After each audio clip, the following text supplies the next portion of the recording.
train no train hi kinan ni letting lorry do kini letting lorry sana sa parno sang mo sa awi so hai pa nga to hin ai hai man no tanang hin ka si dar ki ko mo ba sin nang hi ala ke si shopping a khong nge jang ma na nge Sunday te lo hin shopping to na pha hi nei man chimao oh Sunday ning te lo chu pha nei lo je nei nge hin nang ni pue Sunday ning ta ning kon ma se lu nan de ti aka koi ga ba nge hin nei na ka ni lo ru gan ti ai ki nge sip ki ra nang hap chu nu na pa ha pastor nam ha lang ji wow na không hùi cái treก็คงมีว่าทำไอ้เนี่ยเอดีใช่ไหมเอดีก็ทำนู้ก็รู้จังไหมนางหนุ่มนักพวงขายของนั่นเลยมีตุนกจังเฮีย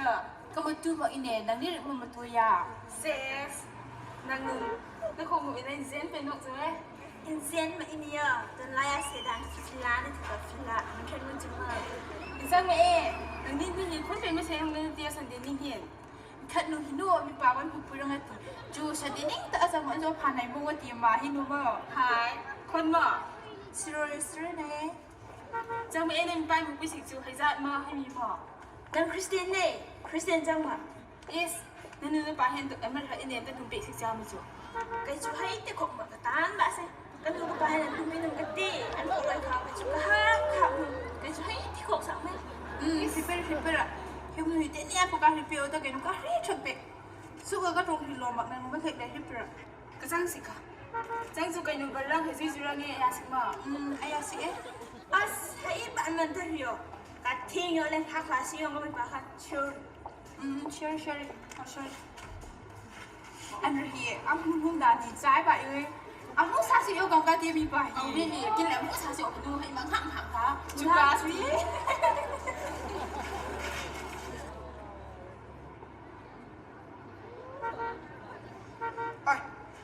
Pastor na tro. Oi, mana usaha ko. Oza nuai bili. Nuai. Krom tu piru ina oza tau di sibu. Angang singkit lari yang ba laam bane. Usaha di kerong da leng bi ki tawri ba. Ai su se thaba amagi som lam bane. To oza khoi ki search ti kamai tau re. Singluk ti kya muk sura ba. As usaha singluk ti panghen hinda te da. Wa pau sandok ba si su ki kai ba ma yaw ra ba ja ne da. Ai tau ge ni hai sibu oza. Ai khoi na phat ba chinja yon ba cha ba thak ba singda. Aphaba wa pau kan na sandok lingai. Adubu somdadi Christian ichini nausingna thak chaaduna ngauduna punsi lenduna leiri Jesudi nungsibani haina aphabawa pau kanna sandokli adubu Christian ichini naw manungdadi machin manaw nungsina daba khatna ba yengthina bana wai chaine as khangre tawrisi oza khoi ne khangdre na oza chum mane oza na hai bedo ai ri tagi hauna ai khoi ha na chum lambi da chatri makhai ki ne pau sandok pagi mai se phang ga da wa thadar tre ta oza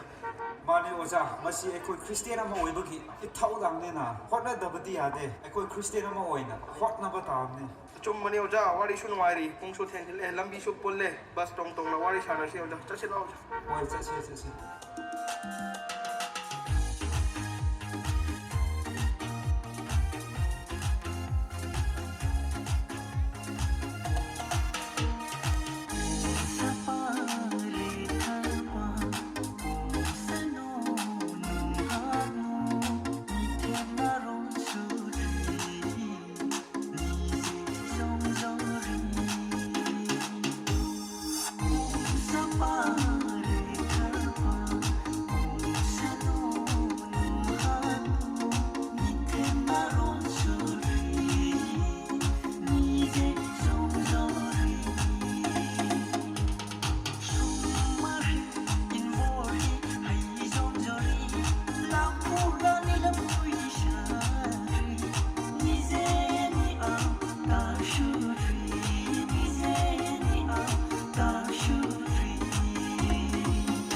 มันวาริวังรำทีนา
cái ni phang đi sai chẳng rồi số cho chạy na aba na vui seri lúc na cái tâm sen mang thế này sẽ rồi sam na này ri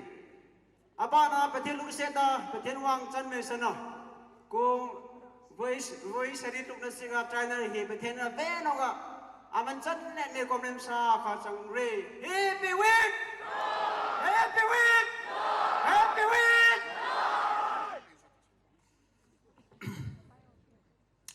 Sagang area in Pagong lam ka hui tatak nanima jarzara in Pagirong ke adayinom zat sika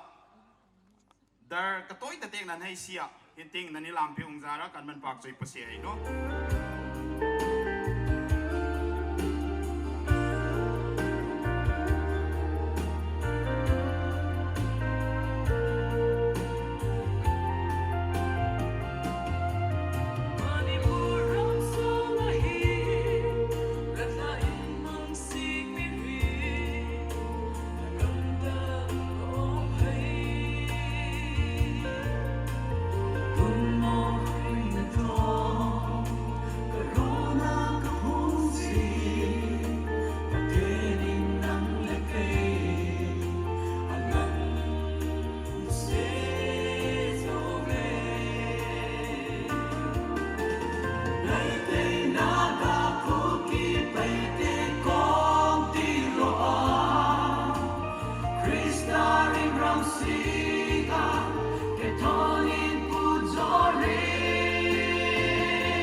Naga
PL number 357, Nikenga Sectionary.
Pathendare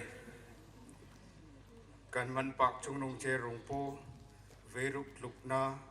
Triennial Conference zan hi katluk set hi kadam sengale ko hi tak impact ta ni man mang tora tuning zana kan hein sethana rakip chunga nang man pak na le nang choi ka na kan te ne rakip e kha rong po nang lurna changrasa khawale inthuya rong po tuning enom avenoga Krista taksanalanga nang ni pumkhat changru tia na ni man theiung na ni ripeung hi visik yaram rong punang kan man pak chai Triennial Conference kan chaya kanin le phale amimala insunga beruk sunga society sunga Krista taksanalanga pumkhat changthenisiga malungron akaneya tunwangan changa akamalar sutor kan changthenu isum kan hongder sache kan par kibe hi ka hoi takale ka mong ta in pa na men chai unga jing kani thar kani kalor tak he sanum aveno wa hivamuna hin nang lur nazara an mutora nang man pa na nang joy kan na aveno wa kan nei to ret kan chang thenu isum kan hongder sache tun kan par kibe kan chaya kan in thana hivamuni kan dalona kan seo tak achanganum palong setna sapamarit na ratlain theng in thui puina khan tunum aheitigam o pui enongro Jesus Christ minga kandarche amen